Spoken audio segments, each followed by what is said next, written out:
You should have noticed, Derek.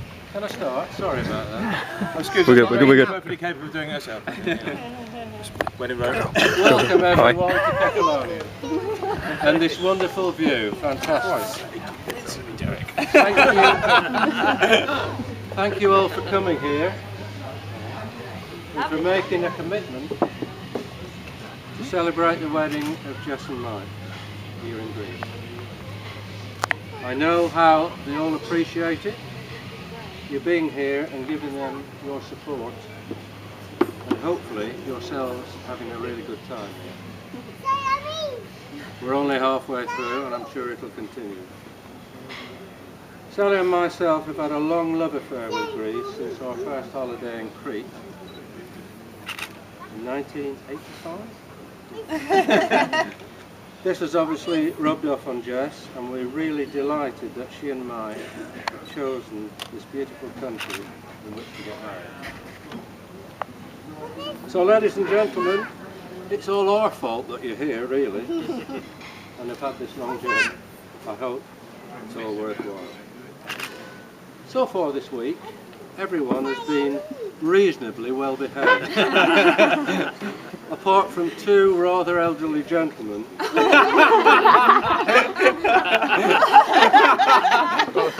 Dancing half naked on a table in some downtown Fiscardo bar. Whether we'll be welcome back there, who knows? We should, of course, have been in our apartment having cocoa prior to Betty Buys. You just can't. You just don't know what we're going to do you really?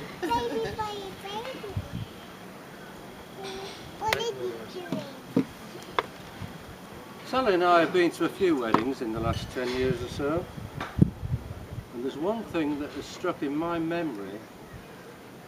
The bride's father's speech has always said virtually the same line, and I quote, "And do you know, she has never given us any trouble." Well, I sat there and I thought to myself, there is no way I'm going to be able to say that. She would have been, what, 13, 14, 15, I don't know, with the potential of heap big trouble. But fortunately for us, it didn't really materialise for the odd skirmish here and there. And of course, one of the first laws of the bride's father is do not embarrass the bride. So at the moment I won't. A big part of her earlier life was swimming and athletics, which she achieved some success at county level.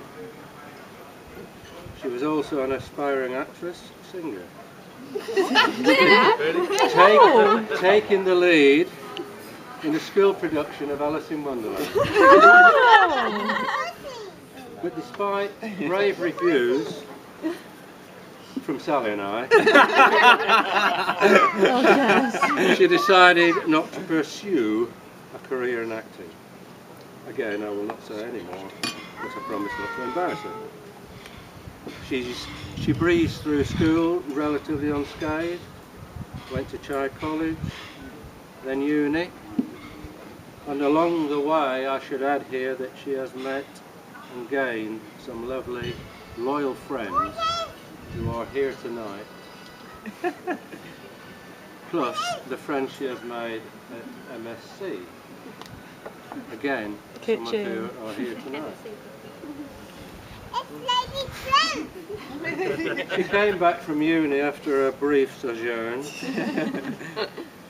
and got a job trying to fix people's eyes in Boots the chemist. Optician. There's got to be a gaff somewhere.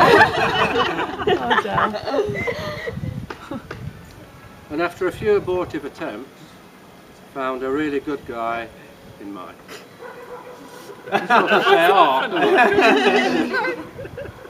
At this stage, Mike, welcome to the family. Thank you, mate. For good. Or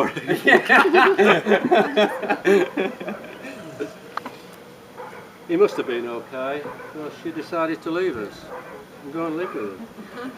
Boo-hoo. And if that wasn't enough, they went treasure hunting and came up with the jewel of Imogen Severe.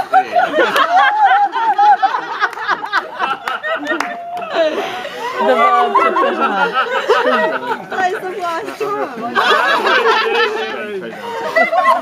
Don't mind treasure hunting. I thought that was okay. I'm going to use that for years to come now. Skip free treasure hunting, everyone. Long may they continue to be a happy family, and hopefully, and maybe, find more treasure along the way. Imogen says please. Oh dear. Please, Daddy. It's been a very good girl. Obviously, it is not always practical to bring wedding presents here, because it's a long way to bring them. But Sally and I saw something in a shop, and have bought you both this. At this point, I'll get her to open it, and you can have a little drink while she's opening it. Have a swig. Really? Now? We're going to spit it out. That's not how I open the phone.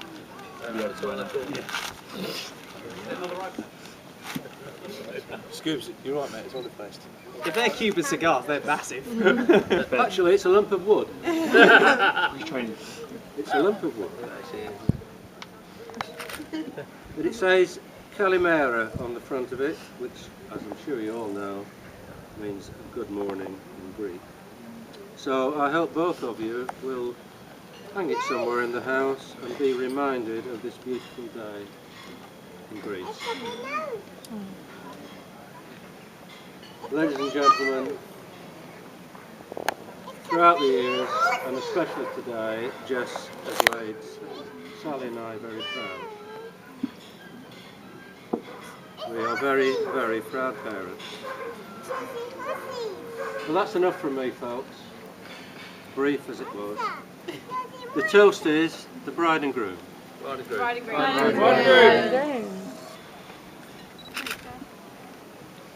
And if I missed anything out, that's unfortunate. Thank you.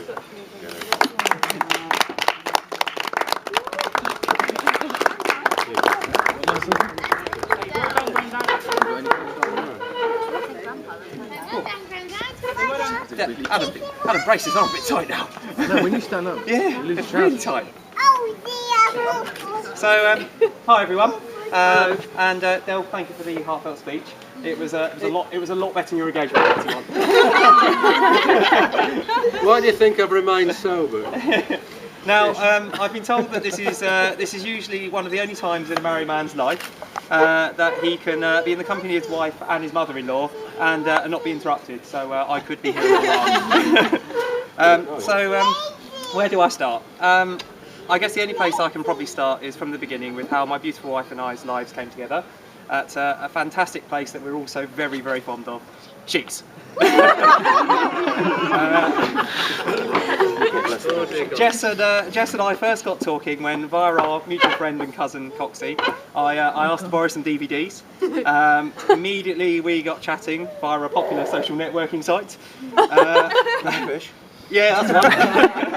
I remember I was instantly attracted to her sense of humour, her fun-loving nature, her honesty, and her half-naked profile picture. The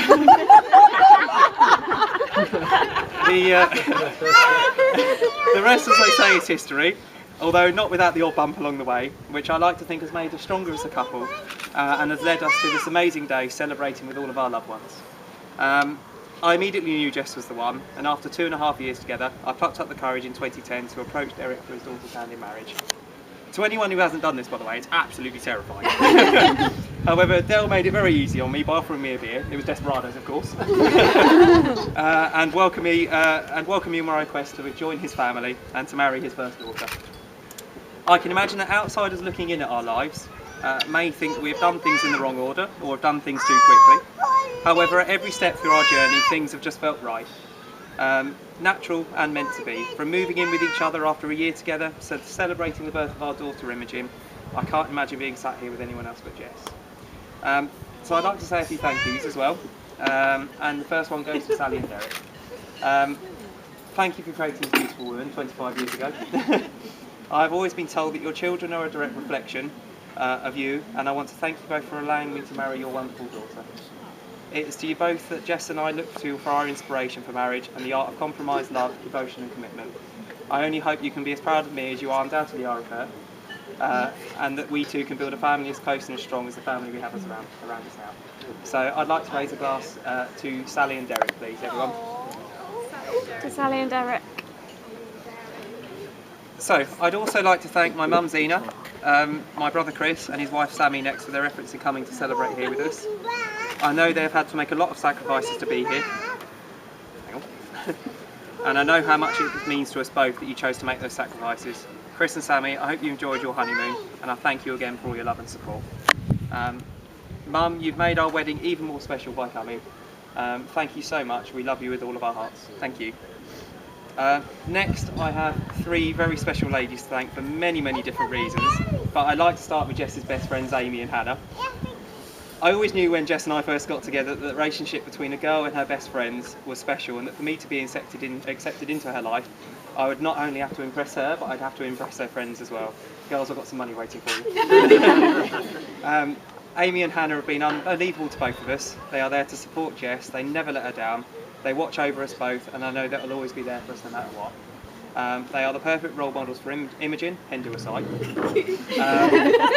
and have been amazing godparents to her, so you both can say thank you. Now, I did mention three very special ladies, so lastly I'd like to thank Georgie, who from the first day I met her has been like a sister. I've been fortunate enough to be there for her throughout her teens, and I hope I can continue to be an older brother she can look up to. Auntie Diddle, we love you very much. Girls, you all look absolutely stunning. Thank you all from the bottom of our hearts, and I'd like to ask you all to raise a glass for Amy, Hannah and Georgie. Cheers, buddy. Now, a quick thank you goes to Anna and Nicholas for planning and hosting our special day. We can truly say that it's as near as perfect to as we can imagine. It was absolutely beautiful. Next, I'd like to lead on to a huge thank you to Adam. He's been fantastic at sitting down all 20 of you today, and I'm sure he has struggled immensely with the pressure. In all seriousness though, Adam is a cracking brother and someone who never ceases to make us both smile. We're really going to miss you when you go off to uni, mate, and we've just got used to having you around again. So we both love you very much, and thank you. Rachel, thank you for agreeing to take our wedding pictures. Where's she gone? She's moved. Oh, she's there! You're taking pictures? I knew we couldn't have picked a better person for the task, and we both know they all look amazing. Thank you. I'd like to mention then two very important people to Jess and I who couldn't be here, my nan and granddad, who helped make me who I am today. I'm sure my brother will testify that we didn't have the easiest childhood. My granddad especially has been like a father to us both, and we wouldn't be the people we are today if it wasn't for them both. I hope that I've made them proud and that they will celebrate with us when we get back. I'm gutted they couldn't join us, but I know they will be happy that we have been able to live our dream. Excuse me. So can I ask you both to raise a glass to Sylvia and Bill, please? Cheers. Right. I have a couple more thank yous, and then I'll introduce my best man. But first, I'd like to mention a friend who's been incredible during our time together, and that friend is Scuba. Scoobs, what can I say? You're one of our best friends and we love you. Nothing is ever too much trouble. You love Imogen like she's your own daughter, and I know that if anything were to happen to me, you'd always be there for her and Jess. We will always be in your debt for how much love and support you give us both, and I want you to know that we will always be there for you. So, I'd like to say a special thank you on behalf of my stunning wife and myself for coming and celebrating with us. We know that we have asked so much of you all, and we really do know how our friends are. You're all amazing, caring people whom we are blessed to have in our lives so much, and thank you for coming.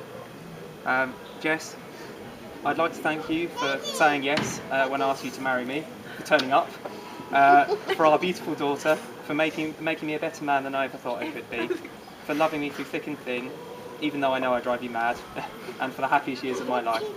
I know from the bottom of my heart that we're meant to be together, and I cannot wait to spend the rest of our lives together. You look absolutely beautiful, and I'm the luckiest man in the world. I love you with all my heart. Can I ask you all to stand and raise a glass to Jess, please?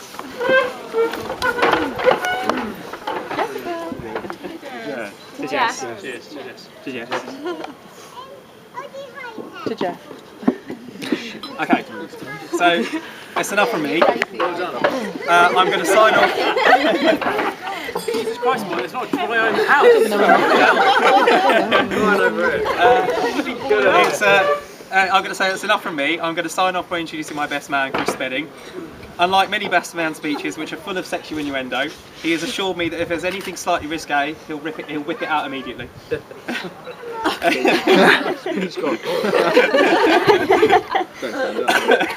Many of you may not know this, but Sped and I didn't exactly get off on the best foot when we first met, so it's nigh on a miracle that we're both stood here today. Sped, I can honestly say you're my best mate, and I'm immensely proud to have you stood here beside me. You make us both laugh so much, and we love you, buddy. You've been so supportive to us both right from the start of our relationship, and I honestly don't know if we could have got to today without you. Thank you for being the best friend a guy could have, and for such a great send-off into married life. I hope that one day I can repay the favour. Once again, everyone, thank you for coming. We love you all really so much. And Sped, over to you, and God help me. Thank you, everyone.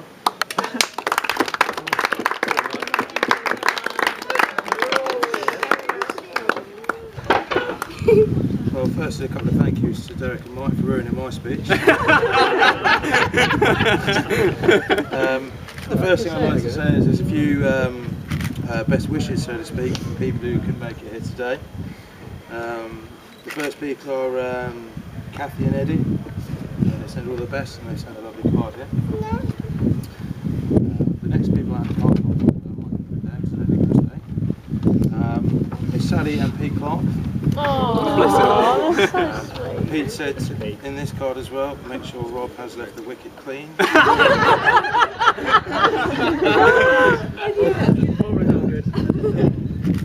But anyway, there's a few toasts I'd like to make before I start, and even mini ones, so don't feel impelled to raise your glass to everyone. Cheers for this one, Derek. I'd like to thank everyone for coming, for starters. I can honestly say it's been a pleasure being out here, because it's, as you can see, filled my boots. It's been lovely.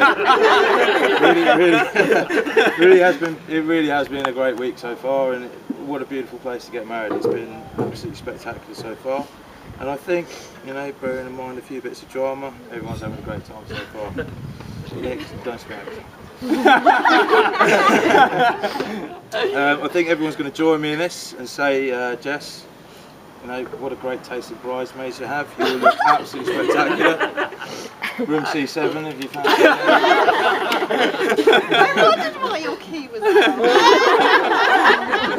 I've also spoken to Nicholas, and he's going to bring a bowl out. But anyway, I want to thank Mike for picking these suits and buying them. They're lovely, slim fit, gotta love that. I think all the boys who have got lucky enough to get a suit, I think they'll all agree with me. That about 4 hours ago, this is the hottest they've been all week. So for those who were wondering, no, I haven't been swimming. Just embracing the cotton. It's lovely. And finally, Jess, where do I start? Anywhere you like. Today, it's not quite the Adidas tracksuit bottoms I saw when we first met. The gold chain and the scraped back hair into the ponytail. You look absolutely stunning, you look beautiful. And Derek and Sally, I can only congratulate you on raising such a great, beautiful young woman. So, if I move on from that. Oh God. When Mike asked me to be his second choice best man, I had no hesitation in accepting his offer. How did I know that was going to be in there? I feel very honoured and privileged to be standing here in front of you all today, and it feels it's such a great feeling to be part of your big day and share that with you. After it had sunk in that Mike had asked me to be his best man, I started thinking about writing a speech, not today. When I eventually started writing the speech, naturally I reverted to something that I know best and decided to do a little bit of internet research. I'm sorry. Once I finished doing that, I got back to writing the speech.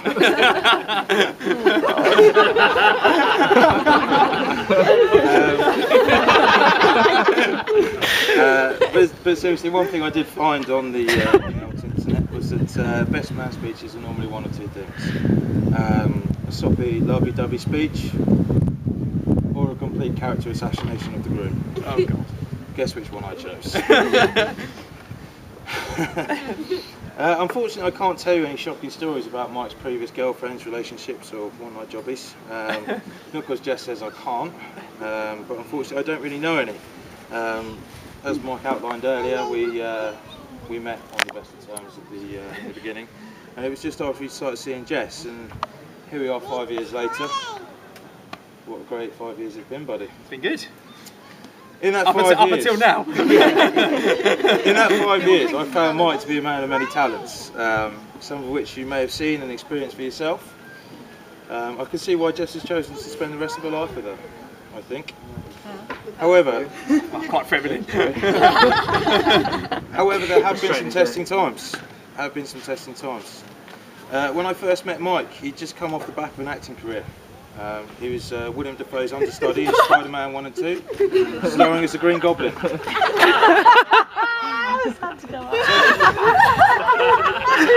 Something that never really left a lot of time for Jess. So, in an attempt to make more time for Jess, Mike resigned from his career as an actor and took a locally based job at Bailiff's Court.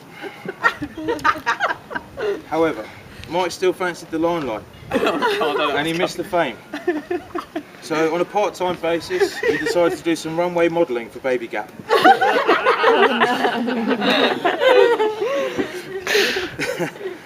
When Mike wasn't modelling or trying to kill Spider-Man, he fancies a bit of a booze up in his spare time. One of the great stories I have involving Mike is one of my most memorable nights. Maybe not his, but you know. Oh God. It involved Rachel Wood's 21st. Oh Christ. We drove down to Bournemouth, I say I, and I took Mike in my car. So upon arrival in Bournemouth, we parked up outside Katie's house, and he said to me, Rachel's. you were in the car as well. Parked up we parked up outside Rachel's house, and Mike came up to me and he said, "There you go, buddy, there's 20 quid for driving." I said, 20 quid? That's a bit too much for me. I said, you know, I'm going to have to give you back some money. It's fine, he says, buy me a drink. Okay.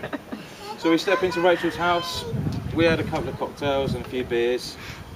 And needless to say, I don't think Mike really wanted that drink off me, because what Mike decided to do was investigate Rachel's house and find her Freeview box and drench it in what I can only describe something that Derek and my dad described as carrot stew this week. Needless to say, rendering the Freeview box completely useless and leaving Rachel in a bit of a pickle. I'll buy you a drink later. Yeah, cheers, mate. Oh God. No one can question Mike's ability to handle his drink. You just have to look back onto his stag do when he failed to stomach a measly half pint of Guinness when we were in Newquay. And you just have to look back at Cafe Verdú on Monday night. And Mike decided that he would try another career path and try his hand at some interior decorating. Moving on from Mike's career and his drinking ability, or lack of, Mike as a friend, those of you who know Mike well, will know that family and friends are extremely important to him. You just have to look at him as a parent and you'll see what a great guy he is. This brings me on to the next chapter in my speech, a chapter I like to call Mike Knows Best. One story in particular is from very recent. As you probably know, I like to go around to Jess and Mike for dinner, seemingly because it means I don't have to eat my mother's food.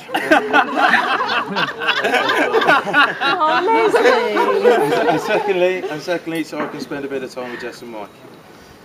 Jess, however, she's cooked me some fantastic dinners in my time, and you know, long may that continue, by the way.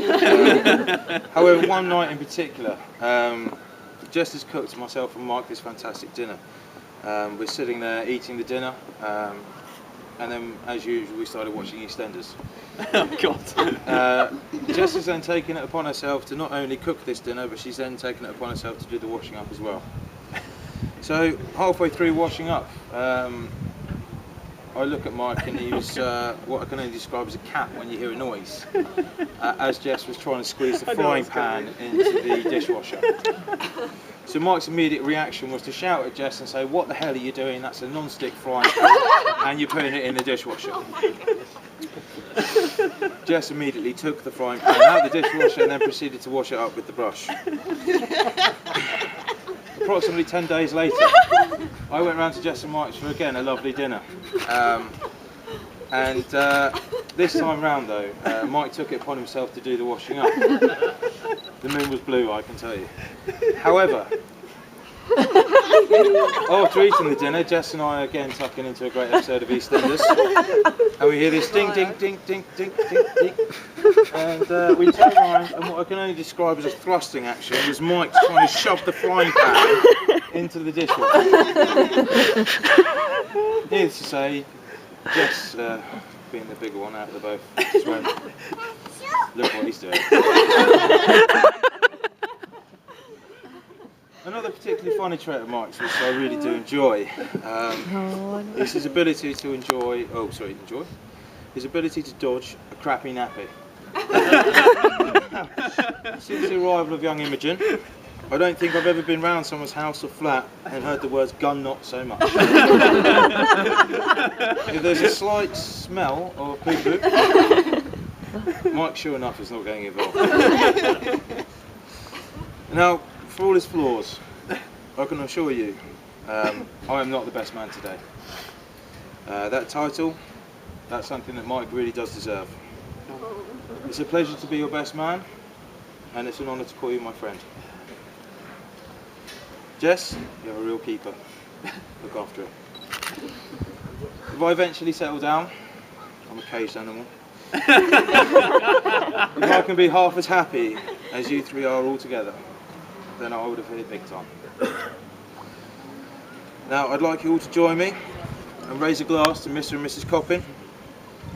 I wish you all the happiness in the world, and I look forward to coming back here to celebrate your golden wedding anniversary. Yamas. Cheers, buddy. We're in Rome. The end.